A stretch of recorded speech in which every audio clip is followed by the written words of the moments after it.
Assalamualaikum warahmatullahi wabarakatuh. Perkenalkan, kami dari kelompok 2 mata kuliah Perilaku Organisasi. Di presentasi kali ini kami akan membawakan materi 1 yang berjudul Emosi dan Suasana Hati. Sebelum memulai presentasi kali ini, perkenankanlah saya memperkenalkan teman-teman kelompok saya. Yang pertama ada Herdina Eki Oktavianti, lalu ada saya sendiri, Ervina Kusumawardani, selanjutnya ada Dea Fania, Safitri Dwi Ramadhani, dan juga yang terakhir ada Suci Wulan Nur Safitri. Untuk materi pertama akan disampaikan oleh Suci Wulan Nur Safitri. Terima kasih kepada Saudari Ervina yang telah membuka presentasi kali ini. Di sini saya akan membahas tentang apa yang dimaksud dengan emosi dan suasana. Tentang peran emosi dan suasana hati di tempat kerja dibutuhkan 3 istilah nih yang saling terkait. Erat yang pertama itu pengaruh atau afek, kemudian emosi, dan suasana hati. Emosi adalah perasaan intens yang ditunjukkan pada seseorang atau sesuatu, sedangkan suasana hati adalah perasaan yang cenderung kurang kuat daripada emosi dan tidak memiliki rangsangan kontekstual. Mempengaruhi adalah berbagai perasaan yang dialami oleh seseorang. Pengaruh adalah istilah luas yang mencakup emosi dan suasana hati. Ada perbedaan antara emosi dan suasana hati. Emosi ini lebih banyak kemungkinan besar disebabkan oleh peristiwa tertentu dan lebih cepat berlalu daripada suasana hati. Juga beberapa peneliti berspekulasi bahwa emosi mungkin lebih berorientasi pada tindakan. Mereka dapat membawa kita ke beberapa tindakan segera. Sementara suasana hati ini mungkin lebih kognitif, yang berarti mereka dapat menyebabkan kita berpikir atau merenung untuk sementara waktu sebelum melakukan suatu hal. Next.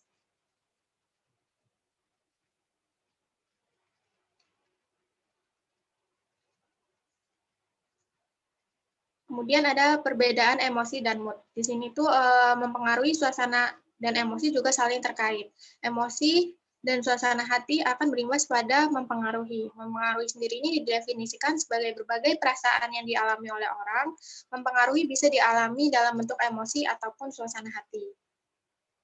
Perbedaan emosi dan suasana hati adalah emosi ini disebabkan oleh peristiwa tertentu, sedangkan suasana hati penyebabnya sering umum dan tidak jelas.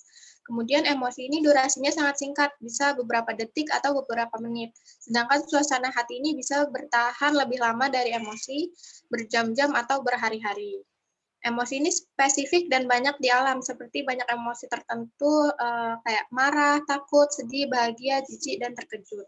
Sedangkan suasana hati ini lebih umum, dari 2 dimensi utama, yakni pengaruh positif dan pengaruh negatif yang terdiri dari berbagai emosi tertentu.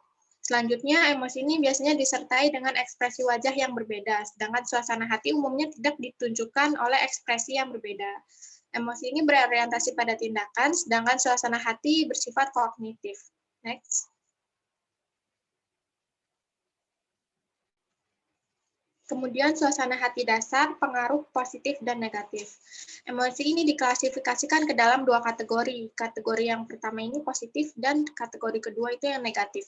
Emosi positif ini seperti kegembiraan dan rasa syukur, kemudian mengungkapkan evaluasi atau perasaan yang menyenangkan. Sedangkan emosi yang negatif ini seperti kemarahan dan rasa bersalah. Kemudian mengungkapkan hal yang sebaliknya. Ingatlah bahwa emosi tidak bisa netral. Menjadi netral berarti non-emosional. Nah, di sini ada 16 ekspresi ataupun perasaan yang dibagi menjadi 4 wilayah. Waspada, bersemangat, gembira, dan senang ini masuk ke dalam pengaruh positif yang tinggi dalam ketika kita akan melakukan suatu hal. Kemudian rasa puas, damai, santai, dan tenang akan berakibat pada pengaruh positif yang rendah. Selanjutnya, sedih, depresi, bosan, dan lelah akan berakibat pada pengaruh negatif yang rendah. Selanjutnya, tegang, gugup, stres, dan kesal akan termasuk ke dalam pengaruh negatif yang tinggi. Next. Selanjutnya ada fungsi emosi. Emosi ini mungkin masih menjadi sebuah misteri, tetapi mereka bisa sangat penting untuk tempat kerja yang berfungsi secara efektif. Misalnya nih, karyawan dengan emosi yang lebih positif menunjukkan pendidikan yang lebih tinggi. Kemudian fungsi emosi ini menjawab 2 pertanyaan, apakah emosi ini membuat kita irasional ataukah emosi ini membuat kita etis. Untuk menjawab pertanyaan yang pertama ini, penelitian semakin menunjukkan bahwa emosi ini sangat penting untuk pemikiran yang rasional. Studi cedera otak secara khusus menyarankan kita harus memiliki kemampuan untuk memiliki dan mengelola emosi agar kita bertindak secara rasional. Kenapa sih harus kayak gitu? Karena emosi ini memberikan konteks bagaimana kita memahami dunia di sekitar kita.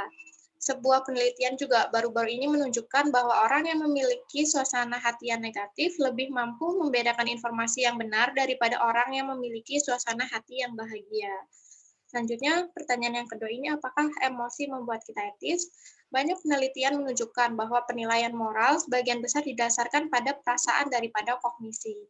Meskipun kita cenderung melihat batasan moral kita sebagai hal yang logis dan juga masuk akal, bukan berarti tindakan yang emosional gitu. Seperti taraf tertentu, keyakinan kita ini dibentuk oleh rekan kerja kita, minat, dan kelompok kerja yang mempengaruhi persepsi kita tentang orang lain. Hal ini menghasilkan respon yang tidak disadari dan perasaan bahwa emosi bersama kita ini adalah benar. Sayangnya, perasaan ini tuh terkadang memungkinkan kita untuk membenarkan reaksi emosional murni sebagai etis secara rasional. Contohnya nih, kita lebih mudah menghakimi seseorang yang berada di luar kelompok daripada seseorang yang ada di dalam kelompok kita. Selanjutnya, penjelasan akan dilanjutkan oleh rekan saya, Ervina Kusuma Wardani. Terima kasih. Terima kasih Suci Wulan Nur Safitri atas penjelasannya tentang apa itu perbedaan emosi dan mood, bahkan sampai fungsi emosi. Nah, selanjutnya saya akan menjelaskan tentang sumber emosi dan suasana hati. Pernah nggak sih kalian di satu hari itu tiba-tiba marah tanpa sebab ke teman-teman kalian atau ke rekan kerja kalian? Nah, kalian tapi nggak tahu kenapa marahnya. Nah, mungkin kalian belum tahu nih sumber emosi dan suasana hati itu berasal dari mana. Next.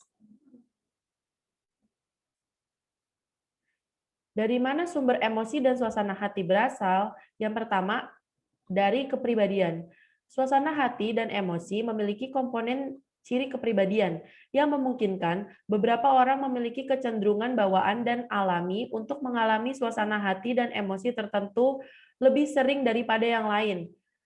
Selain itu, masing-masing orang memiliki intensitas emosi dan suasana hati yang berbeda. Sejauh mana mereka mengalaminya disebut intensitas pengaruh mereka. Jadi di sini sudah jelas saya jelaskan bahwa masing-masing orang itu punya emosi dan suasana hati yang berbeda-beda pula. Yang kedua ada waktu tertentu. Suasana hati sangat bervariasi berdasarkan waktu-waktu tertentu. Dapat kita lihat nih di tabel yang di kanan teman-teman semua, bahwa perbedaan besar terjadi pada malam hari. Sementara sebagian besar penelitian menunjukkan bahwa pengaruh positif cenderung turun setelah jam 7 malam. Penelitian ini menunjukkan bahwa pengaruh positif meningkat sebelum penurunan tengah malam. Maksudnya, menunjukkan tanpa sadar, kita lebih bersemangat dan senang di pagi hari, sedangkan di malam hari, kita cenderung kesedih dan cemas. Ayo, teman-teman ngerasain nggak kalau malam-malam itu suka cemas? Yang ketiga, hari dalam seminggu. Apakah suasana hati orang-orang itu meningkat ke arah positif setiap weekend aja? Tentunya itu kita nggak bisa menentukan. Karena masing-masing orang atau masing-masing budaya itu berbeda-beda.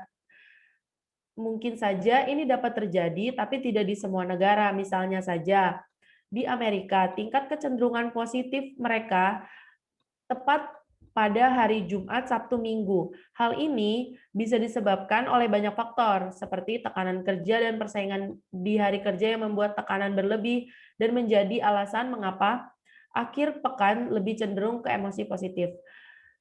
Yang selanjutnya ada cuaca. Faktor yang satu ini juga bisa mempengaruhi suasana hati dan emosi kita, di mana saat cuaca sedang buruk, seperti hujan, badai, banyak yang suasana hatinya berubah menjadi buruk pula, seperti galau atau rasa cemas yang berlebih. Sebaliknya, jikalau suasana cuaca sedang bagus, maka emosi positif kita meningkat menjadi lebih produktif dan bersyukur. Next.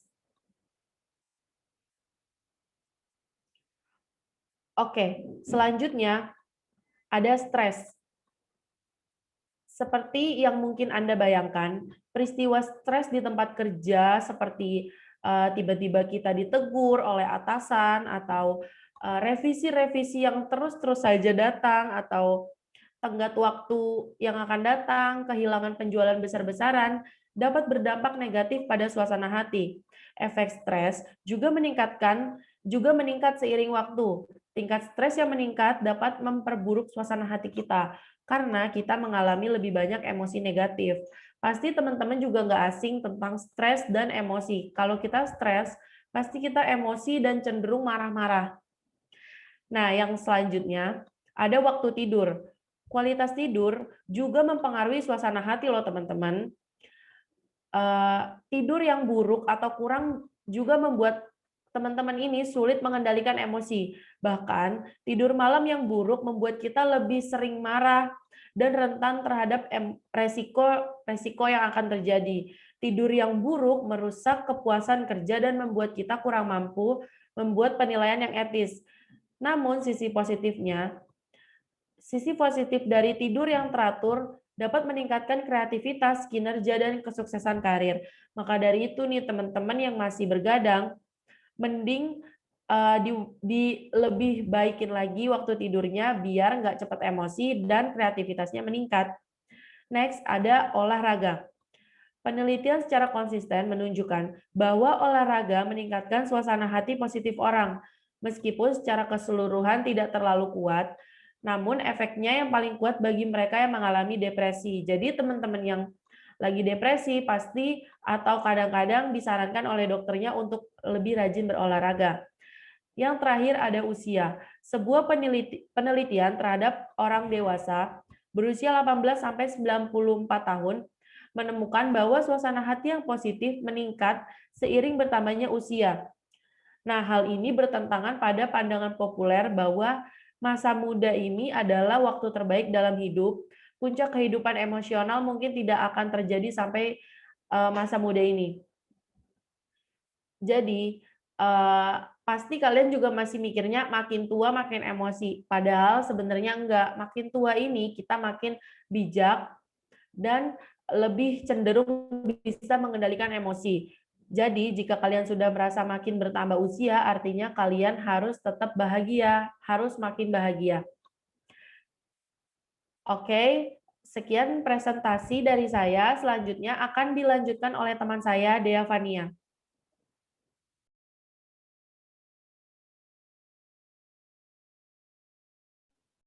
Terima kasih Arvina atas penjelasannya. Selanjutnya saya akan menjelaskan mengenai emotional labor atau kerja emosional. Jadi emotional labor ini adalah emosi dan ekspresi karyawan organisasi yang dibutuhkan selama berinteraksi interpersonal di tempat kerja, baik dengan pelanggan maupun rekan kerja. Jadi emosi yang dibutuhkan organisasi ini seperti contoh seorang pramugari, dia itu harus ramah dan harus tetap tersenyum kepada penumpangnya. Seperti itu. Kebanyakan organisasi yang bersifat pelayanan ini sering menggunakan emotional labor.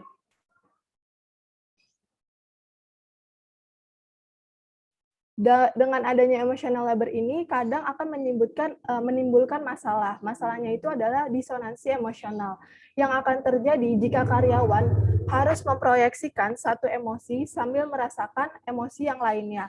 Jadi kayak tadi pramugari itu yang dibutuhkan oleh organisasinya adalah dia ramah dan tersenyum kepada penumpangnya. Tapi sedangkan dari individunya sendiri, dari seorang pramugari ini tuh dia sedang merasa sedih atau marah gitu. Jadi dia harus bisa bersikap yang dibutuhkan oleh organisasinya. Namun jika terus-menerus dilakukan, karyawan itu akan sangat kelelahan. Karena dia harus terus-terus berpura-pura gitu ya. Ada dua jenis emosi, yaitu felt emotion dan displayed emotion. Felt emotion adalah emosi individu yang sebenarnya. Pramugari sebenarnya itu sedang merasakan sedih ataupun marah saat dia bekerja gitu, dan itu yang dia rasakan. Sedangkan displayed emotion adalah emosi yang dibutuhkan atau sesuai dengan pekerjaannya. Yang dibutuhkan oleh pekerjaan seorang pramugari ini adalah saat melayani pelanggan tuh dia penumpangnya dia harus tersenyum, harus ramah, harus tetap sopan gitu, walaupun penumpangnya itu menjengkelkan gitu. Nah, dia nggak boleh nunjukin rasa kesal dia, rasa yang sebenarnya dia rasakan tuh dia nggak boleh nunjukin, karena bukan itu yang dibutuhkan oleh organisasinya. Displayed emotion ini dapat disiasati dengan 2 cara, yaitu surface acting dan deep acting. Surface acting itu acting permukaan, jadi kayak pramugari menyembunyikan emosi yang dirasakannya sebagai respon aturan tampilan. Dia menyembunyikan rasa sedihnya, rasa marahnya, karena dia harus mengikuti aturan sebagai seorang pramugari yang harus bersikap sopan, ramah, tersenyum kepada penumpangnya gitu. Ada selanjutnya deep acting atau acting mendalam, mengubah emosi yang dirasakan sesuai aturan tampilan. Ini tuh sebagai contoh kayak seorang aktor yang sedang memerankan suatu karakter gitu. Jadi pramugari ini sebagai individu yang dia sedang merasakan sedih atau marah, tapi dia harus bermain karakter sebagai seorang pramugari yang sopan, tetap tersenyum, ramah kepada penumpangnya gitu. Selanjutnya ada teori peristiwa efektif. Emosi dan suasana hati mempengaruhi kinerja dan kepuasan kerja karyawan. Hal-hal yang terjadi di tempat kerja akan mempengaruhi emosional karyawan. Jadi reaksi emosional dari karyawan itu nantinya akan mempengaruhi kinerja dan kepuasan kerja karyawan itu sendiri. Sebagai contoh, karyawan itu mendengar kalau perusahaan atau organisasinya itu akan mengalami kebangkrutan atau desas-desus kebangkrutan. Nah, emosi dia tuh akan kena, dia akan berpikir kayak, gimana ya nanti, apakah saya nanti akan di PHK, ataukah gaji saya akan dikurangin gitu. Dia akan kepikiran dengan peristiwa yang menimpa sama yang terjadi oleh organisasinya gitu. Nah, itu akan berakibat kepada kinerja dia dan kepuasan kerja dia. Jadi karena dia memikirkan hal-hal itu, hal-hal negatif kayak nanti dia takut di PHK atau gajinya takut dikurangin, itu tenaga dia tuh terforsir untuk memikirkan hal itu dan akibatnya menurunkan kinerja dia sebagai seorang karyawan gitu. Sekian dari saya, selanjutnya akan dijelaskan oleh Herdina. Terima kasih. Ya, terima kasih Dean yang sudah menjelaskan materi sebelumnya. Selanjutnya, saya akan menjelaskan tentang emotional intelligence atau kecerdasan emosional. Kecerdasan emosional adalah kemampuan seseorang untuk merasakan emosi dalam dirinya dan orang lain, memahami arti dari emosi-emosi tersebut, dan mengatur emosinya sendiri. Jadi, orang yang mengetahui emosi mereka sendiri dan pandai membaca isyarat emosional, misalnya kayak mengetahui mengapa mereka marah dan bagaimana mengekspresikan diri tanpa melanggar norma. Kemungkinan besar memiliki kecerdasan emosional yang tinggi. Salah satu pendapat ahli menyatakan bahwa kecerdasan emosional adalah kemampuan mengenali perasaan kita sendiri dan perasaan orang lain, kemampuan memotivasi diri sendiri, dan kemampuan mengelola emosi dengan baik pada diri sendiri dan dalam hubungan orang lain. Pendapat itu menurut Daniel Goleman. Selanjutnya, beberapa studi menunjukkan bahwa kecerdasan emosional itu memainkan peran penting dalam prestasi kerja. Salah satu studi yang menggunakan teknologi pencitraan resonansi magnetik fungsional menemukan bahwa mahasiswa yang berprestasi terbaik pada tugas pengambilan keputusan strategis lebih cenderung menggabungkan pusat emosi otak ke dalam proses pilihan mereka. Satu studi simulasi menunjukkan bahwa siswa yang pandai mengidentifikasi dan membedakan antara perasaan mereka sendiri mampu membuat keputusan investasi yang lebih menguntungkan. Next.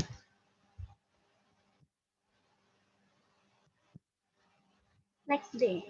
Selanjutnya di sini ada menurut Salovey menggambarkan kecerdasan emosional itu dalam 5 aspek kemampuan utama. Yang pertama itu ada mengenali emosi diri.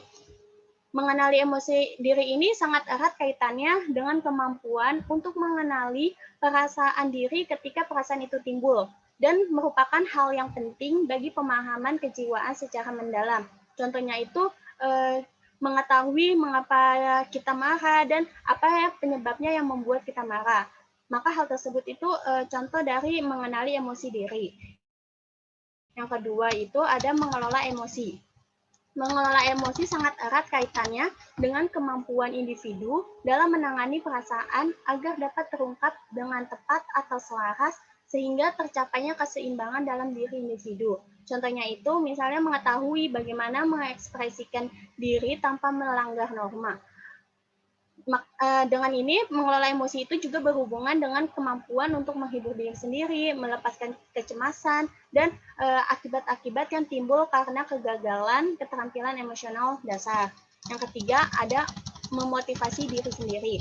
Menurut Goleman, motivasi dan emosi pada dasarnya memiliki kesamaan, yaitu sama-sama menggerakkan. Motivasi menggerakkan manusia untuk meraih sasaran, sedangkan emosi menjadi bahan bakar untuk memotivasi. Dan motivasi pada gilirannya menggerakkan persepsi dan membentuk tindakan-tindakan.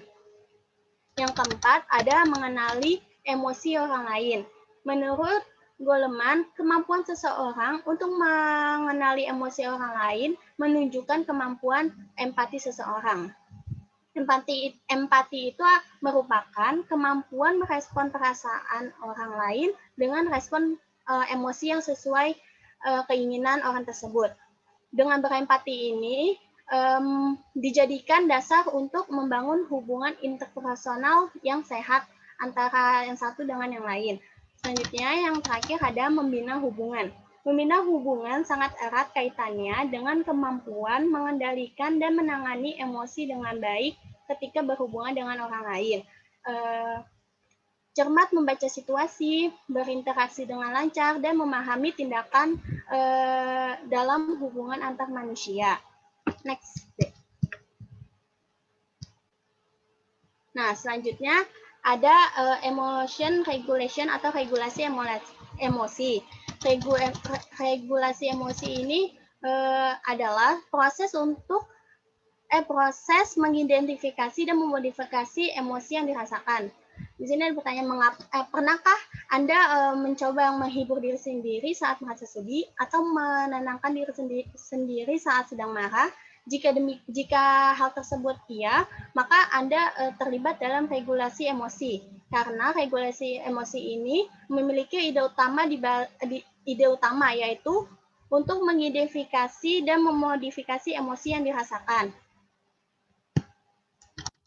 Di sini juga ada salah satu menurut ahli, yaitu menurut Gross. Regulasi emosi adalah sebuah proses di mana individu mempengaruhi emosi ketika sedang mengalami suatu peristiwa dan bagaimana mereka mengekspresikannya. Proses regulasi dapat terjadi secara otomatis atau dapat dikendalikan, sadar atau tidak sadar, dan dapat memberikan efek pada satu atau lebih dari proses emosi secara keseluruhan. Contohnya, misalnya, seorang anak remaja yang tertekan melihat orang tuanya itu bertengkar di hadapannya. Situasi tersebut itu mengharuskan anak remaja tersebut untuk dapat meregulasi emosinya agar tidak terbawa dalam konflik dengan orang tuanya. Menyadari bahwa peristiwa tersebut dianggap menekan remaja tersebut, maka remaja harus merasa perlu untuk melakukan upaya meregulasi emosi untuk mengatasi, mengurangkan, atau menghilangkan emosi-emosi negatif yang dirasakan oleh remaja tersebut. Next. Nah, di sini ada pertanyaan, apakah dan bagaimana regulasi emosi harus digunakan di tempat kerja?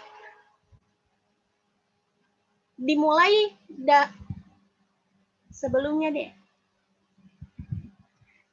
dari mengidentifikasi diri individu masing-masing dulu.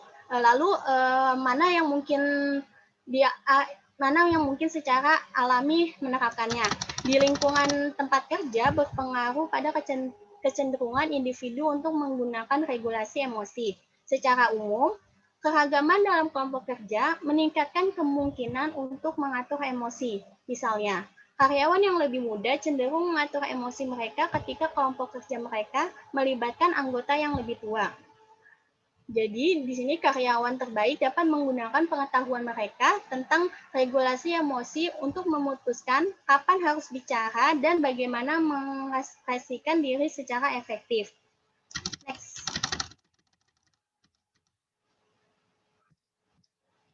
Di sini ada menurut Thompson aspek-aspek kemampuan Regulasi emosional itu terdiri dari 3 bagian. Satu, ada kemampuan memonitor emosi. Kemampuan memonitor emosi adalah kemampuan individu dalam menyadari dan memahami keseluruhan proses yang terjadi di dalam dirinya, perasaannya, pikirannya, dan latar belakang dari tindakannya. Jadi di sini individu itu harus bisa mengontrol emosi yang ada di dalam dirinya. Yang kedua itu kemampuan mengevaluasi emosi, yaitu kemampuan individu untuk mengelola dan menyeimbangkan emosi-emosi yang ada di dalam dirinya. Kemampuan untuk mengelola emosi ini khususnya emosi negatif seperti kemarahan, kesedihan, kecewa, dendam, dan benci akan membuat individu tidak terbawa dan tidak terpengaruh secara mendalam yang mengakibatkan individu tidak dapat berpikir secara rasional. Contohnya itu ketika individu mengalami perasaan kecewa, kemudian mampu menerima perasaan tersebut apa adanya, tidak berusaha menolak dan berusaha menyimbangi emosi tersebut secara konstruktif, maka individu tersebut dapat menyeimbangkan emosi-emosi yang ada di dalam dirinya. Terus yang terakhir ada kemampuan memodifikasi emosi, yaitu kemampuan individu untuk merubah emosi sehingga mampu memotivasi diri menjadi lebih baik, terutama ketika individu merasa dalam putus asa, cemas, dan marah. Jadi kemampuan itu dapat membuat individu itu mampu bertahan dari masalah yang sedang dihadapinya. Sekian presentasi yang bisa saya sampaikan, selanjutnya akan dibahas oleh Safitri Dwi Ramadhani.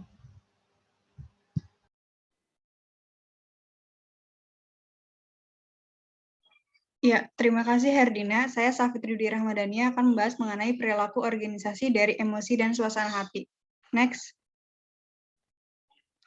Nah, emosi dan suasana hati itu mempengaruhi beberapa aspek dalam perilaku organisasi. Yaitu ada 9 aspek. Yang pertama itu ada menyeleksi karyawan.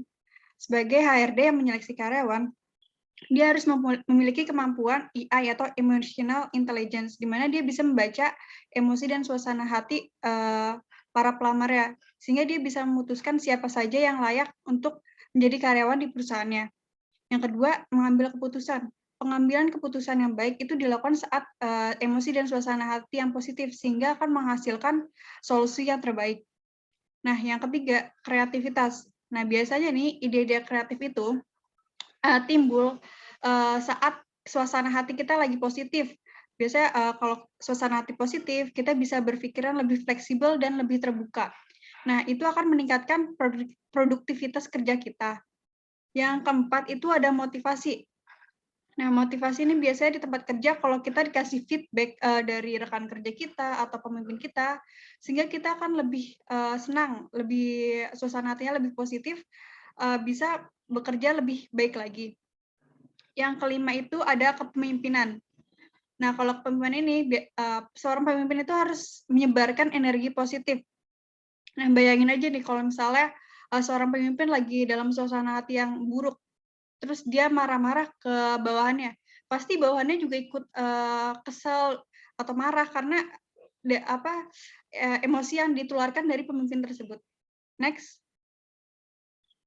Nah, yang selanjutnya itu ada pelayanan pelanggan. Pelayanan pelanggan atau customer service adalah orang yang berhadapan langsung dengan pelanggan.